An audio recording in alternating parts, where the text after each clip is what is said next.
Hello, Liệu xin chào bạn. Chào mừng bạn đến với kênh móc len của Dương Liệu Handmade. Video này Liệu sẽ hướng dẫn bạn móc một cành quýt để trưng Tết. Thì mình hướng dẫn là các bạn làm cành rời, là mình mua bình sứ về mình cắm vào thôi, không cần mình phải uốn thành một cái cốt hoa để mình làm nguyên một cái cành quýt lớn, mà chúng ta làm từng cành như vậy để chúng ta trưng cũng rất là đẹp và dễ làm hơn cái chậu quýt lớn chúng ta làm kiểu bonsai nó khó hơn. Rồi thì để hoàn thành được cái cành quýt đơn giản như vậy thì các bạn sẽ chuẩn bị cho mình những dụng cụ và nguyên liệu như sau. Về len, các bạn chuẩn bị cho mình là 3 tông màu len. Mình hướng dẫn các bạn đó là len Milk Cotton mát đen loại 50g, mã cam tươi 30, xanh lá mã 37 và xanh non mã 48. Đó, 3 tông màu vậy thôi các bạn. Chuẩn bị thêm cho mình một ít bông gòn để chúng ta nhồi vào trong cái trái quýt nha. Rồi chuẩn bị thêm kẽm nẹp lá và kẽm nẹp cành để chúng ta tạo cành cho cành quýt nè. Về kim móc, đây là sợi len 2mm thì các bạn chuẩn bị cho mình là kim 2.5mm, thì mình hướng dẫn các bạn là đầu 4/0 tương ứng với kim 2.5mm nha. Rồi thì những dụng cụ và nguyên liệu Liễu vừa giới thiệu Liễu đều có bán ở shop. Các bạn mua ủng hộ cho Liễu bằng cách kích vào bài mô tả, mình có để link Shopee và Lazada. Các bạn sẽ chọn mua những cái mã màu cũng như các nguyên liệu mình vừa giới thiệu để chúng ta học móc cái cành quýt này nha. Rồi các bạn cùng vào phần bài học với Liễu thôi nào. Đầu tiên các bạn lấy len và tạo cho mình một vòng tròn mã thuật.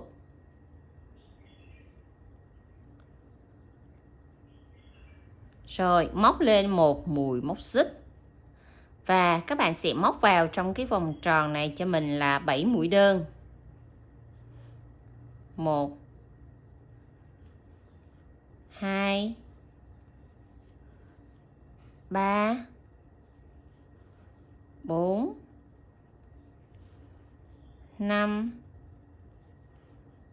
6 7. Xong 7 mũi đơn mình sẽ kéo chặt cái sợi len ngắn này lại và chúng ta kết hàng bằng một mũi dời vào ngay chân móc đầu tiên của mũi đơn này. Rồi các bạn kéo lên qua luôn là mình đã kết thúc xong hàng đầu tiên. Bắt đầu lên hàng thứ hai, các bạn móc lên cho mình một mũi móc xích. Và tại cái chân móc đầu tiên này, các bạn sẽ móc vào đây một mũi đơn. Móc tiếp một mũi đơn vào tại chân móc này nữa là chúng ta sẽ có 2 mũi đơn vào chung một chân móc. Rồi, hàng thứ hai là các bạn sẽ móc 2 đơn vào chung một chân móc. Mình ký hiệu là chữ V nha. 7V. Thì kết thúc xong hàng thứ hai, mình sẽ có tổng là 14 chân móc các bạn nha. Xong hàng thứ hai chúng ta cùng kết hàng tương tự là kết hàng bằng mũi đơn đầu tiên của hàng móc này. Bắt đầu lên hàng thứ ba, lên cho mình một mũi móc xích. Chân móc đầu tiên này móc một mũi đơn. Chân thứ hai 2 mũi đơn.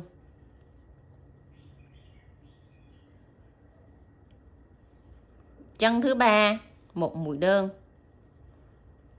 Chân thứ tư 2 mũi đơn. Rồi hàng thứ ba chúng ta sẽ lặp lại công thức là 1 2 1 2. Cứ như vậy cho đến hết hàng nha. Rồi mình đã kết thúc xong hàng thứ ba, chúng ta cũng kết hàng như vậy. Bắt đầu lên tới hàng thứ tư. Các bạn sẽ móc lên cho mình một mũi móc xích. Hàng thứ ba các bạn kết hàng xong là được 21 chân móc nha. Rồi tại chân móc đầu tiên của hàng thứ tư này, móc vào đây cho mình là một mũi đơn. Chân thứ hai một mũi đơn. Chân thứ ba 2 mũi đơn vào chung một chân móc. Rồi các bạn sẽ lặp lại công thức là 1 1 2 1 1 2 cho đến hết vòng, và kết thúc xong hàng thứ tư mình sẽ có tổng là 28 chân móc. Rồi mình đã xong hàng thứ tư. Bắt đầu lên hàng thứ năm, các bạn móc lên cho mình một mũi móc xích Và chân đầu tiên này chúng ta móc một mũi đơn. Và từ hàng thứ 5 này trở đi các bạn sẽ không có tăng mũi nữa, mà các bạn sẽ móc giữ nguyên là 28 chân móc, mỗi chân móc một mũi đơn. Thì các bạn sẽ móc đều từ hàng thứ 5 cho đến hàng thứ 10. Đó, vẫn giữ nguyên là 28 chân móc. Thì các bạn sẽ theo dõi công thức ở trên màn hình để chúng ta móc tiếp tục cho nó đúng kích thước của trái quýt nha. Rồi, mình sẽ gặp lại các bạn sau khi các bạn đã móc xong đến hàng thứ 10 các bạn nha. Đó, thì hàng 5 này các bạn móc đều là mỗi hàng không tăng mũi rồi. Hàng 6, 7, 8, 9, 10 là 5 hàng không tăng. Các bạn cũng móc đều như vậy cho mình nha. Rồi mình đã móc xong đến hàng thứ 10. Thì hàng thứ 5 đến hàng thứ 10 không tăng thì nó sẽ có cái bộ độ tròn tròn như vậy đã các bạn. Rồi bắt đầu chúng ta móc lên hàng thứ 11. Đầu tiên các bạn móc lên cho mình một mũi móc xích. Rồi chân đầu tiên này chúng ta sẽ thực hiện một mũi giảm. Một mũi giảm tức là chúng ta sẽ móc lên qua chờ như vậy. Móc tiếp chân thứ hai chờ. Rồi trên kim có 3 sợi len các bạn sẽ kéo qua một lần. Rồi là chúng ta đã hoàn thành xong một mũi giảm. Rồi bắt đầu đến hai chân tiếp theo các bạn sẽ móc cho mình là 2 mũi đơn liên tiếp ở hai chân móc. Rồi tiếp tục tới hai chân tiếp theo các bạn sẽ thực hiện một mũi giảm. Đó, mũi giảm là các bạn sẽ kéo lên qua 2 lần, trên kim có 3 sợi len là chúng ta sẽ móc một mũi giảm. Xong một mũi giảm mình sẽ móc tiếp 2 mũi đơn.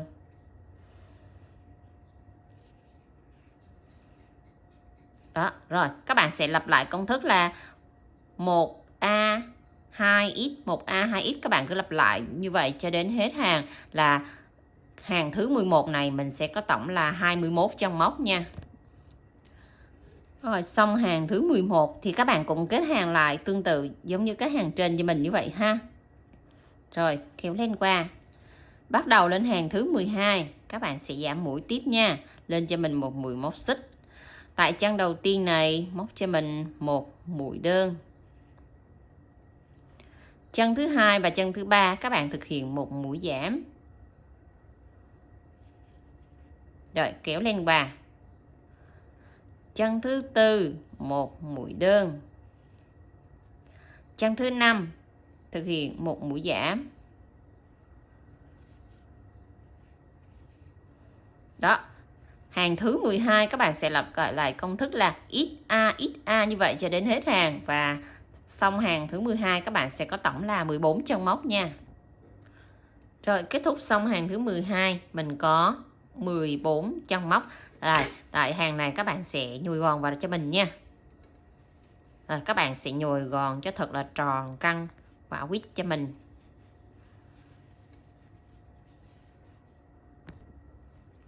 Rồi xong tròn hết đều hết rồi, các bạn sẽ móc cho mình lên hàng thứ 13. Hàng thứ 13 này thì các bạn sẽ thực hiện hết toàn bộ cho mình bằng mũi giảm. Đầu tiên là cũng lên một mũi móc xích, và các bạn sẽ móc đều là mỗi chân móc một mũi giảm cho mình hết nha. 14 chân móc thì các bạn sẽ giảm còn lại là 7 chân móc.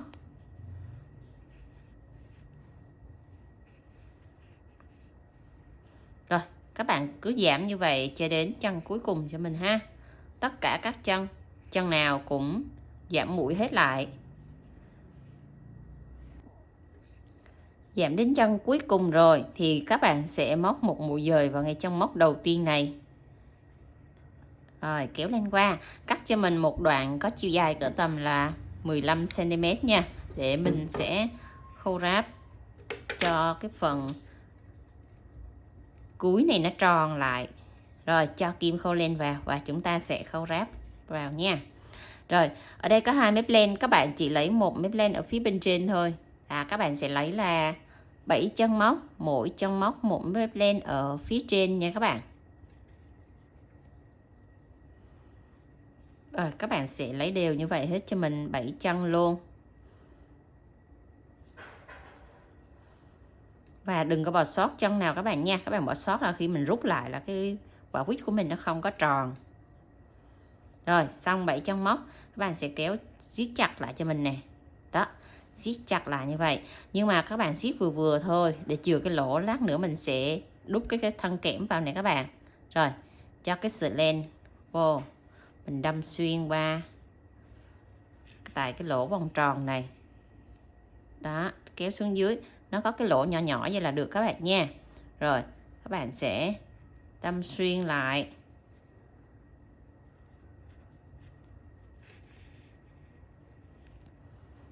đó, rồi đâm xuống cái phần đít chút xíu đó, cho nó tạo cái độ lỏng lỏng của cái đít quả quýt vô các bạn ha. Rồi xong rồi mình cắt lên nha. Đó là mình đã xong một trái quýt rất là tròn, rất là dễ thương. Xong rồi các bạn sẽ cắt cho mình một cái đoạn kẽm có chiều dài là 15 đến 20 cm thì các bạn nha. Cái đoạn kẽm của mình là mình mua về thì mình cắt nó làm tư là nó sẽ ra kích thước như vậy. Đó, các bạn sẽ gập đôi lại. Rồi bóp chặt cái phần này cho thật là nhỏ lại các bạn nha. Đó, nếu các bạn mà dùng tay bóp không được thì các bạn dùng kẽm bóp, kéo bóp cho nó chặt, nó nhỏ lại. Rồi mình sẽ cho thử nó vào trong cái phần đít mình vừa khâu đó các bạn nè. Đó. Rồi cho thử nó vừa lọt rồi thì các bạn sẽ cho một ít keo vào đây. Rồi cho vô trong cái phần cái lỗ tròn, vòng tròn mà mình vừa chừa lúc này đó các bạn. Đó, giữ chút xíu cho khô keo. Giữ xíu cho khô keo nhưng mà các bạn lắc là nó không có bị lung lay là mới ok nha. Sau khi khô keo xong thì các bạn sẽ dùng cái sợi len màu xanh để chúng ta móc chiếc lá đó. Các bạn sẽ dùng sợi len này quấn cái đoạn kẽm này lại cho mình bằng sợi len màu xanh. Đó, tại cái đít của trái quýt là các bạn sẽ quấn cho mình là 3 vòng trước. Đó, xong rồi các bạn sẽ móc xuống, quấn xuống, sorry các bạn. Quấn hết xuống cho mình. Có chiều dài cỡ tầm là 4 đến 5 cm là các bạn sẽ dừng lại nha. Đó, nó ngắn ngắn vậy thôi các bạn. Rồi các bạn sẽ tách cái đoạn kẽm ra, cho cái sợi len vô, rồi xoắn kẽm lại. Đó, rồi mình sẽ cắt lên là xong một trái quýt nha các bạn. Bây giờ chúng ta sẽ móc tới chiếc lá non nha. Các bạn sẽ tạo cho mình một nút thắt, siết chặt lại và móc lên 11 xích. 4, 5, 6, 7, 8, 9, 10, 11. Rồi xong 11 xích rồi thì các bạn sẽ chuẩn bị cho mình một cái đoạn kẽm để chúng ta nẹp vào trong chiếc lá này. Rồi đưa đoạn kẽm vào.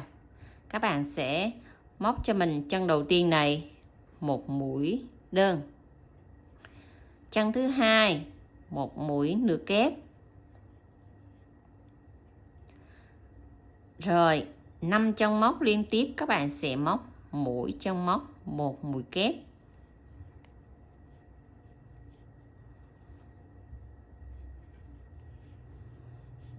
Rồi các bạn sẽ móc đều 5 chân liên tục cho mình nha. Mỗi chân móc một mũi kép cho mình. Đó, xong 5 mũi kép liên tục ở 5 chân móc rồi thì các bạn sẽ hạ xuống cho mình một mũi nửa kép.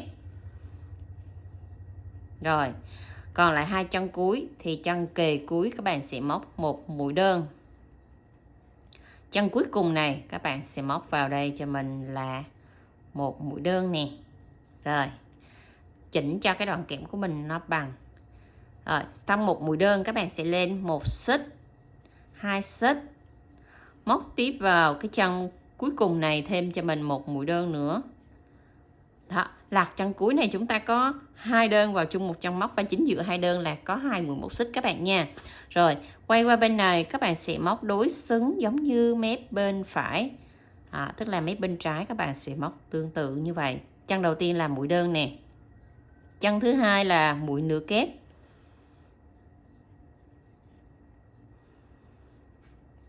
rồi chỉnh cái đoạn kẽm cho nó thẳng lại cho mình dễ móc nha các bạn. Rồi đến chân thứ ba là mũi kép. Mình sẽ móc liên tiếp là 5 chân móc bằng mũi kép hết nha. 5 chân móc liên tiếp là 5 mũi kép.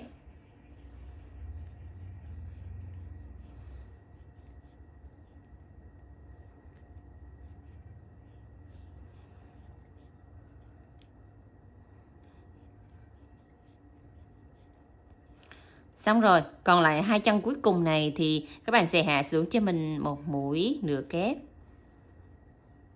Và chân cuối cùng này là một mũi đơn. Xong rồi, các bạn sẽ vòng này, các bạn sẽ vòng cái đoạn kẽm này qua này. Đó. Cái sợi len đang đây, các bạn sẽ vòng xuống dưới đoạn kẽm này, rồi quay lên. Các bạn sẽ móc vào chân đầu tiên của mũi đơn bên mép phải này. Móc cho mình một mũi dời, siết chặt lại và cắt len nha. Rồi siết chặt sợi len, rồi chúng ta sẽ quấn quanh cái đoạn kẽm này mấy vòng để cho chiếc lá của mình nó chắc, nó không có bị bung ha. Rồi xoắn đoạn kẽm lại. Đó, chiếc lá của mình quấn một đoạn dài như vậy cho nó tạo cái cuốn lá đó các bạn. Rồi chỉnh cho chiếc lá ở cái phần đầu này nó có độ nhọn nhọn chút xíu á. Đó, chiếc lá các bạn móc hoàn thành là nó có cái độ nhọn cưng này rất là đẹp. Đây là chiếc lá non nha. Rồi mình sẽ hướng dẫn các bạn móc chiếc lá già. Chiếc lá già thì nó sẽ to hơn chiếc lá non chút xíu. Rồi thì các bạn sẽ chuẩn bị len để chúng ta móc chiếc lá già. Thì chiếc lá già nó sẽ có công thức y chang như chiếc lá non. Đó, các bạn sẽ móc y chang công thức như vậy cho mình, giống như chiếc lá non ở cái phần hàng đầu tiên. Rồi bắt đầu đến hàng thứ hai thì các bạn sẽ móc lên cho mình thêm một cái phần đường viền nữa. Đây, thì tại cái chân đầu tiên này, ở hàng thứ hai đó, các bạn sẽ móc lên một mũi móc xích. Rồi các bạn sẽ viền liên tục mỗi chân móc một mũi đơn cho mình, cho cái phần chiếc lá già nha. Rồi các bạn sẽ viền đều là mỗi chân móc một mũi đơn như vậy cho mình hết nè. Đến chân cuối cùng thì mình sẽ hướng dẫn các bạn để các bạn tạo cái phần nhọn của cái đuôi lá nha.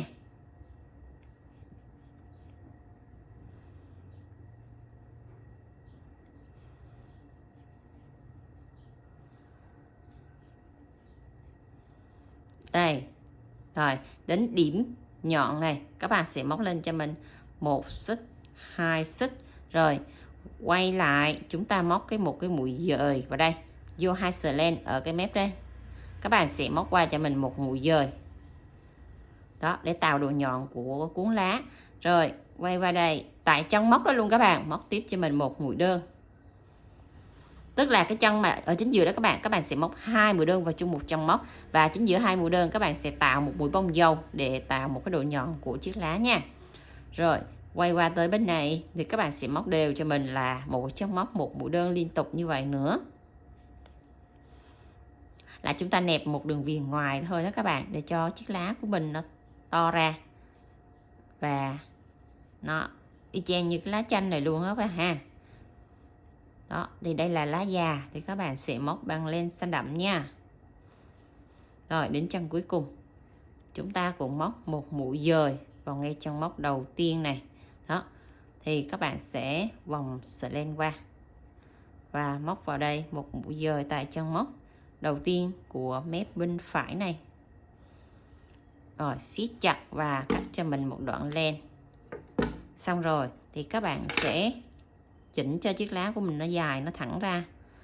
Rồi siết cái sợi len này lại và quấn quanh cái đoạn kẽm cho mình có chiều dài là 2 cm nha. Đó, đến tạo cái cuốn lá. Xong rồi các bạn cũng giấu len tương tự giống như chiếc lá non vậy đó các bạn. Đó là mình đã hoàn thành xong một chiếc lá già. Nó có cái độ nhọn ở đầu cuốn lá này rất là đẹp nè các bạn.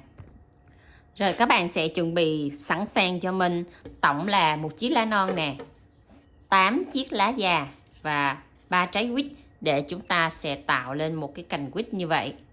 Rồi các bạn sẽ thực hiện tạo cành cho mình nha. Chuẩn bị cho mình một cái đoạn kẽm có chiều dài là 40 cm. Rồi bắt đầu chuẩn bị một cái đoạn len màu xanh. Rồi chúng ta sẽ thực hiện tạo cành từ từ cho cái cành quýt nè. Chiếc lá nõn màu xanh nó sẽ nằm ở trên cùng. Và các bạn sẽ cho cái đoạn kẽm nó nằm tại cái vị trí là cách chiếc lá nõn là 1 cm cái phần cuốn nè. Rồi chúng ta đưa slen vào đây. Quấn chặt chiếc lá nõn trước các bạn nha. Tại vị trí mà các bạn đưa kẽm vào thì nhớ là quấn chặt cho mình 3 vòng để cái đoạn kẽm này nó không có bị lộ và nó cũng cứng nữa. Nó không có bị lung lay nha. Quấn cách 1 cm rồi các bạn sẽ đưa cho mình một chiếc lá già vào đây. Luôn luôn là phải chừa cái cuốn 1 cm như vậy, nhìn cho nó cái cành quýt của mình là sinh động nha. Luôn luôn phải chừa cuốn ra như vậy các bạn nhé. Khi tạo cành này thì các bạn sẽ cho lá nó đang xen nhau. Đó, cứ một chiếc lá bên này rồi một chiếc lá bên kia. Các bạn cứ cho nó so le nhau và cách nhau 1 cm như vậy cho mình nhé. Rồi, cứ cho một chiếc lá vào thì các bạn sẽ quấn chặt tại cái vị trí mà chúng ta cho chiếc lá đó để cái cành của mình nó không có bị tuột ha. Luôn luôn phải quấn cho thật là chặt các cái điểm mà chúng ta đưa chiếc lá vào nó tiếp xúc với cái thân kẽm đó các bạn nha. Rồi, sau khi quấn chiếc lá thứ tư xong thì các bạn sẽ quấn cái đoạn kẽm cho mình nó có chiều dài cỡ tầm là 3 cm. Đây, 3 cm rồi thì các bạn sẽ đưa một trái quýt vào đây cho mình trước nè. Đó. Trái quýt nó sẽ có cái độ cong như vậy nha. Đó, nó thòng xuống như vậy đó các bạn. Rồi, quấn cho mình tại cái vị trí chúng ta đưa trái quýt vào nè. Quấn chặt 3-4 vòng tại cái điểm tiếp xúc trước để cho nó chắc, nó không có bị tuột ra trước nha các bạn.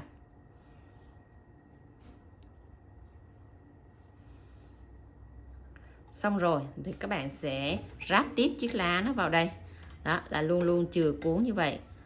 Rồi, các bạn sẽ cứ ráp nó so le, cứ 2 chiếc lá chúng ta là cho một trái quýt, hoặc là một chiếc lá chúng ta cho một trái quýt. Đó, các bạn cứ phân bổ đều đều như vậy cho mình. Rồi ráp tiếp trái quýt nó so le qua bên này nữa, trái quýt bên kia nó sẽ so le xuống bên này, và lá các bạn sẽ tản đều ra cho mình để cho nó tạo thành một cái cành quýt sinh động nha. Rồi mình đã ráp đến chiếc lá cuối cùng. Rồi thì còn cái thân kẽm này thì các bạn sẽ quấn hết lên cho mình luôn nha. Quấn đến đoạn cuối cùng cho mình luôn. Quấn xong đến đoạn kẽm cuối cùng này thì các bạn sẽ cho một ít keo vào đây để mình cố định cái sợi len nó không bị tuột đó các bạn. Rồi xong rồi các bạn sẽ quấn tại vị trí mình chích keo đó cho nó khô keo chút xíu. Rồi chặt rồi đó các bạn, chỉnh lại chút xíu nữa nha, cho cái sợi len của mình nó không có bị bung. Đó là mình đã hoàn thành xong một cành quýt với 3 cái trái quýt nó xum xuê, nó ở nhiều hướng. Đó, các bạn sẽ tản đều nó ra nha. Ví dụ một trái bên này thì trái giữa và trái bên này đó, các bạn sẽ chia tản ra như vậy. Đó, một trái giữa, 2 trái hai bên cho một cái cành quýt nó sinh động như vậy các bạn nha. Đó, mình đã hướng dẫn cho các bạn hoàn thành xong một cái cành quýt rất đơn giản. Nếu các bạn trưng bình đẹp thì các bạn sẽ làm khoảng tầm 10 đến 15 cành. Đó, rồi các bạn sẽ trưng một cái bình nhìn rất là sum xuê, rất là đẹp. Rồi, thì mình đã hoàn thành xong cái cành quýt. Các bạn thấy video này hay nhớ cho Liệu xin một like với nha. Và để lại phần bình luận bên dưới, nếu có đoạn nào các bạn thắc mắc, các bạn chưa hiểu rõ thì Liệu sẽ trả lời các bạn để các bạn hoàn thành xong cái cành quýt này nha. Bye bye, hẹn gặp lại các bạn ở những video sau nha.